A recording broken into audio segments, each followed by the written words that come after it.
هاي عاملين ايه؟ وحشتني كتير. دي كده اهلا بيكم في يوميات نغومه. وزي ما اتعودنا قبل اي حاجه نخش ندوس لايك ونشترك ونعمل شير ونعمل كل الحاجات الحلوه اللي ممكن تتعمل دي. اوكي. النهارده جايه اكلمكم مع موضوع مهم جدا والله يا جماعه.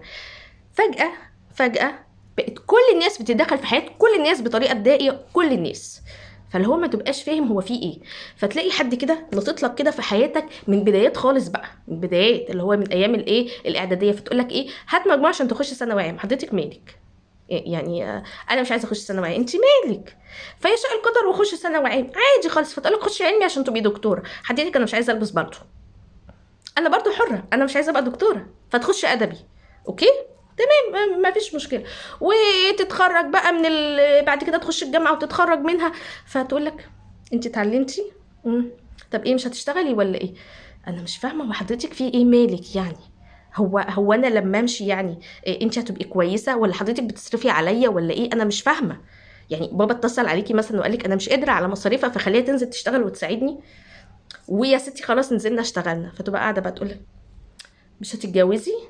دي نهال بنت طنط فوقيه اتجوزت وجابت 4 عيال. حضرتك انت مالك انت؟ انا مش عايزه اتجوز، انا قاعده. هو حضرتك لما نمشي هتاخدي الاوضه؟ انت مستنيه السرير بتاعي يعني مثلا ولا ايه؟ في ايه يا جدعان؟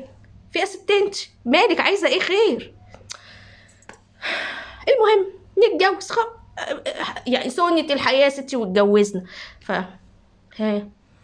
مفيش حاجة جاية في السكة وحضرتك مالك حاجة في جاية حاجة في السكة ولا مش جاية؟ يعني نفترض يا ستي انا عندي مشاكل ولا جوزي عنده مشاكل، ليه تقعدي كل شويه تقولي لي ما فيش حاجه في السكه؟ مش عارفه بنت طنط مين جابت 4 في بطن واحده. حضرتك انت مالك؟ وبعدين تخلفي، ولما تخلفي تجيبي بنات فيقول لك مش ناويه تجيبي لهم ولد بقى. حضرتك انا بحب البنات، انت مالك؟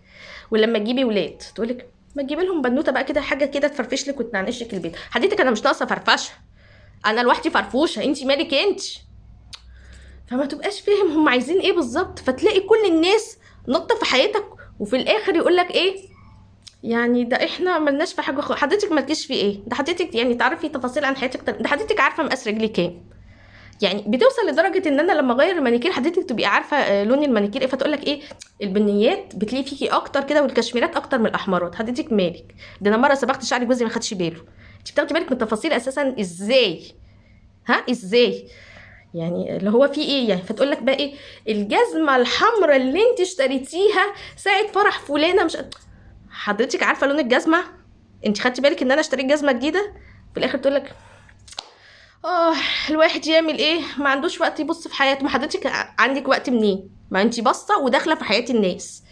يعني ما هو انت فعلا ما عندكيش وقت تبصي لحياتك، لكن تبصي لحياه الناس. اللي هو في ايه بقى، خير ان شاء الله. هنهدى على بعض كده شويه يا جماعه. والله يعني في ناس بتعرف تفاصيل عن حياتنا اكتر منا. عيب والله، ما ينفعش، ده ناقص تيجوا تختاروا لنا الملايات بتاعت السرير. فنهدى كده شويه عشان انتوا بتعملوا ده عيب وما يصحش. وركزي في حياتك يا اختي منك ليها. مش كل واحده تبص في حياه التانية. في ايه خير؟ هتشيلي الشيله شيليها كلها بحلوها ومرها، لكن ما تعرفيش التفاصيل كده وتقفي من بره وايه. ويا ريت التفاصيل دي بتقف لحد عندك، لا ده بتبقى البنا بقى من دي لدي لدي لدي لدي لدي. في ايه يا جدعان؟ نهدى على بعض شويه كده وبلاش شغل الحريم ده، الدنيا مش مستاهله. يلا المهم استنوني في حلقه جديده من يوميات نغومه، انتظروني، باي.